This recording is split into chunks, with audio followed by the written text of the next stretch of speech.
Alright, this is day 7 of my self-improvement journey. So, first of all, there's a lot of catch up. There's a lot to catch up. So, it's been around like more than even a month that I have not even made a video. So, calling it day 7 is quite wrong, but I like just let's continue the series.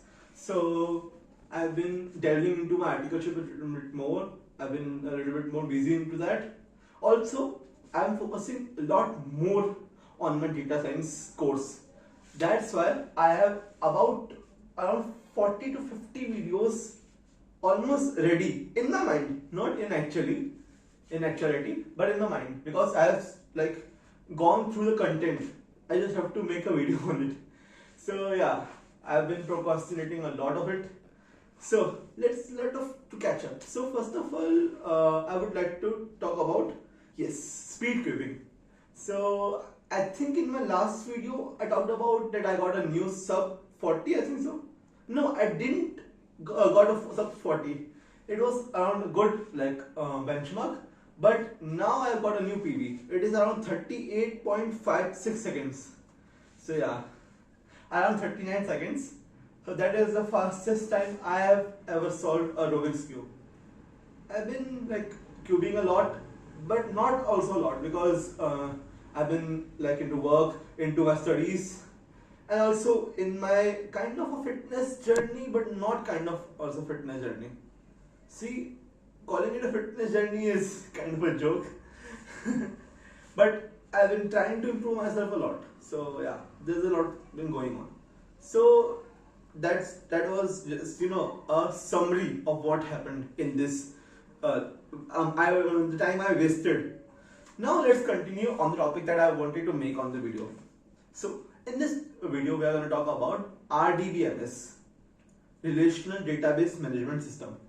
To understand RDBMS, we have to first understand DBMS, Database Management System.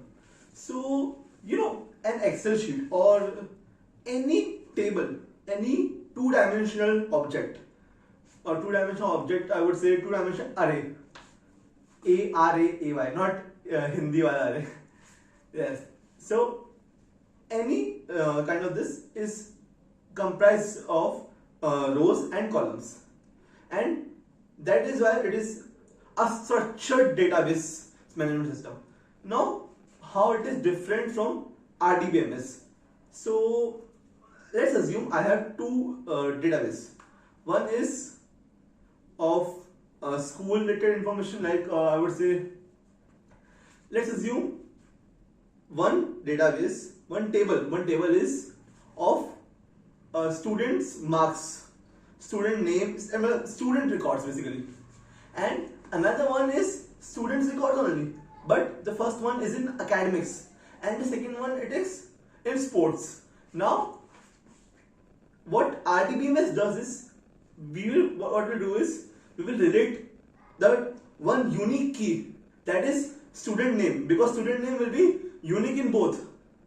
So we will relate student name in table academics and link it with table B, sports. So how do we actually do it?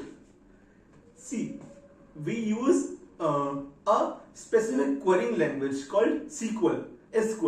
I will talk a lot about it in my future videos.